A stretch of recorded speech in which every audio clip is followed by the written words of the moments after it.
Unacademy. Let's crack it. जैसे मान लो आपने एक टॉपिक उठाया 11th की एनसीईआरटी में, दैट इज वॉल्केनो। तो आप टॉपिक वाइज भी पढ़ सकते हो। पुरानी जो है 9th की एनसीईआरटी में जाओगे, उसमें यदि मान लो वॉल्केनो मिल रहा है और इधर कहीं 7th में मिल रहा है, तो एक ही दिन में आप पूरा वॉल्केनो तीनों एनसीईआरटी से भी पढ़ सकते हो, स्टार्टिंग विद द बेसिक्स, उसके बाद में थोड़ा और हाई लेवल पे, और फिर 11th में पढ़ोगे तो समझ में आ जाएगा। हम प्रॉब्लम हमारे साथ क्या है, आज 6th की पढ़ ली, फिर 7th पढ़ ली, फिर 8th पढ़ ली, फिर 9th पढ़ ली, फिर 10th पढ़ ली। इनको पढ़ने में हो गए सर 1 महीना लग गया। तो जो 7th में पढ़ा था 7th से 12th 11th तक आने में फिर से 20 दिन लग गए, भूल गए, ये कनेक्ट ही नहीं कर पाए। तो ये टॉपिक वाली स्ट्रेटेजी भी आप अपना सकते हैं कि मान लो सपोज यू डिसाइडेड कि आज मुझे इंडिया के माउंटेन्स पढ़ने हैं पूरे, तो 11th क्लास की एनसीईआरटी में गए, आपने देखा अच्छा हिमालय का डिवीजन है, पुरानी एनसीईआरटी एक बार चेक कर ली, ज्यादा टाइम नहीं लगता। आपने देखा कि यार हिमालय इस एनसीईआरटी में, इस एनसीईआरटी में सबसे छोटे स्तर पर पहुंचे, वहीं से शुरू किया, पहले ये स्तर करो, फिर ये कर लो, फिर ये कर लो, एक दिन में एक साथ एंड।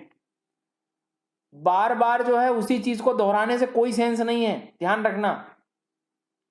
तो आप टॉपिक वाइज भी सिलेक्ट कर सकते हैं। आपने देखा स्टार्ट किया कि यार ये प्लेट टेक्टोनिक टॉपिक है, तो अचानक 11th में डायरेक्ट नहीं आया है, ये पेंजिया पेंथलासा 9वीं में मिल जाएगा पहले। तो उसी दिन आप पहले तो वो पूरी एनसीईआरटी लाइन से रख लो अपनी आंखों के सामने, टॉपिक निकाल लो पहले, और बिल्कुल सबसे कम स्तर पे पहुंच जाओ और कम स्तर से शुरू करो फिर पढ़ना। हम कर क्या रहे हैं, एज अ होल पूरा पढ़ लो 6th, फिर 7th पूरा पढ़ लो, फिर 8th पूरा पढ़ लो। अब 8th जब पढ़ रहे हो 6th भूलते जा रहे हो, इधर 11th तक पहुंचे, 9th तक पूरा भूल गए, कैसे कनेक्ट होगा भैया। सेल्फ स्टडी की कह रहा हूं मैं, कोई शिक्षक पढ़ा रहा है कनेक्ट करके दे रहा है तो वो तो फिर कोई प्रॉब्लम ही नहीं है, उसका उससे बेहतर तो कोई इलाज नहीं। तो ये चीजें थोड़ा सा याद रखना कि आप एक बार कोशिश कर लेना टॉपिक वाइज पढ़ने की इसमें, तो ये एनसीईआरटी पूरी समझ जाएंगे आपकी। आ गई बात समझ में यहां तक, कोई दिक्कत किसी को? तो एनसीईआरटी टॉपिक वाइज आप संभालो और ये आपको बेहतर रिजल्ट देगा। अब इसके बाद यहां तक होने के बाद प्लीज ध्यान से सुन लेना, ये होने के बाद अब अगला काम जो आपको करना है वो ये करना है, प्लीज ध्यान से सुनेंगे। बुक में परेशान होते हैं, वैसे तो जहां तक मैं कहता हूं आपको कि एनसीईआरटी यदि ढंग से पढ़ ली आपने प्रॉपर गाइडेंस में और ओल्ड पेपर्स वगैरह लगा लिए ना, और थोड़ा करंट अफेयर्स अपडेट हुआ, किसी किताब पे जाने की ज़्यादा ज़रूरत पड़ेगी नहीं, बहुत सिलेक्टिव रीडिंग करना पड़ेगा, ये सच है ज्योग्राफी के लिए। आगे बढ़ते हैं, फिर भी बुक मान नहीं रहे हो, जैसे कि नहीं नहीं बुक बताओ, तो वो जो जीसी लियोंग आप जो बोलते हो ना, बेहतर बुक है, ठीक है, बट गलती से फिर वही गलती मत दोहराना कि इसको जो है आपने डायरेक्ट उठा लिया, नहीं। आपको लगता है तो जब वो वॉल्केनो चैप्टर पढ़ रहे थे आप, तो आपने सब एनसीईआरटी कवर कर ली ना, उस दिन आप इसको जीसी लियोंग से भी देखना चाहो तो देख लो अगले स्टेप में। माउंटेन पढ़ रहे थे मान लो, तो माउंटेन के बाद आप इस बुक में चले जाओ। कोई भी किताब पढ़ रहे हो तो उसको फिर आप एनसीईआरटी के साथ कनेक्ट कर लो। मतलब मेरा मतलब ये नहीं है कि आप 3-4 बार उसी चीज को जो है मतलब समय वेस्ट कर रहे हैं उसी में। तो ये थोड़ा सा पैटर्न जो है गलत मत करना, ये बिल्कुल सही पैटर्न बता रहा हूँ जो काम आएगा। मतलब मान के चलिए आज प्लेट टेक्टोनिक पढ़ा आपने, भाई 9th में पढ़ लिया, आपने देखा कि यार 9th में ही मिला है सबसे पहले, ये मान लो 7th में मिल गया तो 7th का पढ़ लिया, फिर 9th में आ गए, 9th का 11th में आ गए, 11th के बाद में सीधे जीसी लियोंग पे पहुंच गए। इसके बाद फिर कोई बुक की तरफ मत देखना, फिर देखना ही है ना तो क्वेश्चन ही देखना।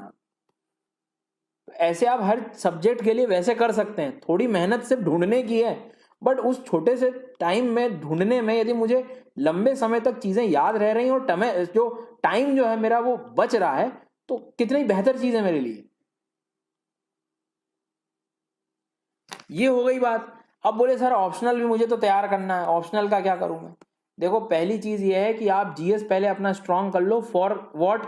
जीएस आप ज्योग्राफी बढ़िया कर लो अपना, और मैं आज के टाइम को देख के बोल रहा हूं, इन्वायरमेंट को स्ट्रांग कर लो आप, क्योंकि जब तक ये दोनों स्ट्रांग नहीं होंगे ना, आपको करंट इश्यूज कभी समझ में नहीं आएंगे और आपका ऑप्शनल ना खाली चला जाएगा सर। क्योंकि ऑप्शनल में बहुत करंट अफेयर्स पढ़ना पड़ेगा, बहुत इन द सेंस कि कुछ चीज़ें तो ठीक है, फिजिकल ज्योग्राफी सविंद्रन सिंह किताब उठा लोगे आप, खुल्लर किताब उठा लोगे, ठीक है अच्छी किताबें हैं वो, बट पहले ये दो का गेम समझ लेना, ज्योग्राफी और इन्वायरमेंट को पहले संभाल लेना, जीएस लेवल पे, फिर आप वहाँ चले जाए। फिर तो जो नॉर्मल किताबें ह्यूमन ज्योग्राफी की माजिद हुसैन, उसके बाद में आप, पर हुआ क्या है कि वो किताबें इधर आ गई हैं जीएस में।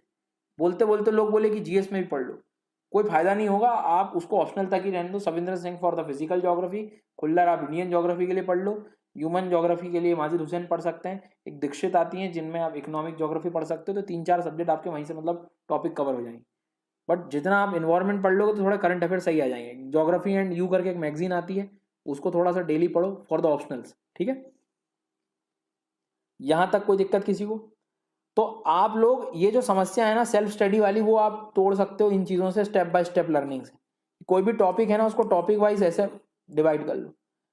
मैं कह रहा हूँ, अभी भी कह रहा हूँ, थोड़ा सा मेहनत लगेगा ढूंढने में, लेकिन वो 1-2 दिन लगेगा। तीसरे दिन तो क्या है कि इतनी बार बुक पलट लोगे कि कोई भी टॉपिक पता होगा कि कहाँ पर था।